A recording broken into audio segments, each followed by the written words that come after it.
Shalom, fam. This is Brother Kobe. Just got out of YouTube jail for 2 weeks, so I had some time on my hands. So I bought this. The Interlinear Bible, Hebrew, Greek, English. English is in the literal English translation, and I find it interesting. This also has the strong numbers, and that's what I like about it. So I wanted an actual book with the Strong's numbers, and I have a Strong's Concordance that has the Strong's numbers. So if there's no power for whatever reason, I have this stuff in my hands. I ain't dependent on the internet or the Blue Letter Bible or anything else. I have it in my hands. Anyway, so I was looking up the Genesis 1:14 in this literal English translation, and this is what it reads.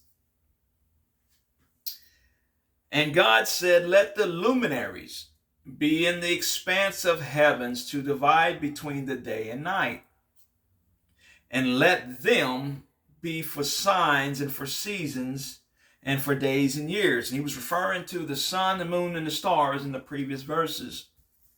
Luminaries. And I'm like, I think that means to stay lit or to light up. So I went ahead and looked it up. And the Hebrew Strong's number is H3974. And I was blown away what I found. It means to light bearer, lamp, lampstand, lamp of luminary or light. And it says, where the sum of 7 sacred lamps of golden lampstand.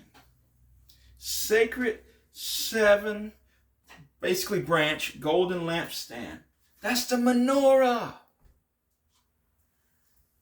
The menorah is a 7-branch golden lampstand. So I went to my friend and I asked her. She teaches the Shabbat meeting, so she knows a lot about this stuff. And I said, menorah was in the temple, right? She says, yes. And I asked her, did it always have to stay lit? And she said, yes. Continually had to stay lit. I said, okay. So menorah was placed in the temple, and it always had to stay lit. Now the priest had to use special oil to make the candles for the menorah. Interesting. Always stay lit. So while referring to the moon and the stars and the sun, I decided to look up how many star constellations are there. And the number 88 came up. So I looked up 88 in the Strong's definition. Just for kicks. Surprise what I found. It means permanent. Without ceasing. Continual. Just like that menorah had to stay continual lit. So I'm going to sum this up on the physical aspect. But don't leave. You got to hear the spiritual. Okay? So the sun, the moon, and the stars is physically God's menorah to light up the earth. That's the physical part. I'm going to tell you the spiritual part. I sent that to a buddy of mine who knows the spiritual things. I mean, he knows it. And he was like, cool, man, that's some cool research. And then he started sharing me the spiritual. And I'm like, whoo. I am thankful for God putting the people in my corner. I am so thankful. And this is what he said. He said, the children of God, the wise virgins, right? Matthew chapter 25, is the spiritual menorah of the earth.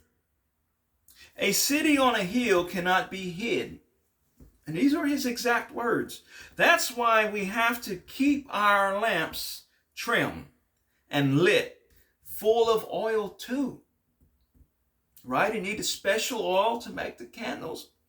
To burn continuously with the word as a lamp to our feet. Remember, it took special oil to make the light. Guys, stay on fire for the Lord. Dig in, stay in prayer, stay in his word. That's how you get the oil. It's that secret time, that secret place with the Lord. So now on, I'm going to From now, I'm going to buy me a menorah and I'm going to place it in my house. And when I look at it, it's going to remind me, keep your lamp shining. Keep your oil filled. Bless you. Shalom, my family.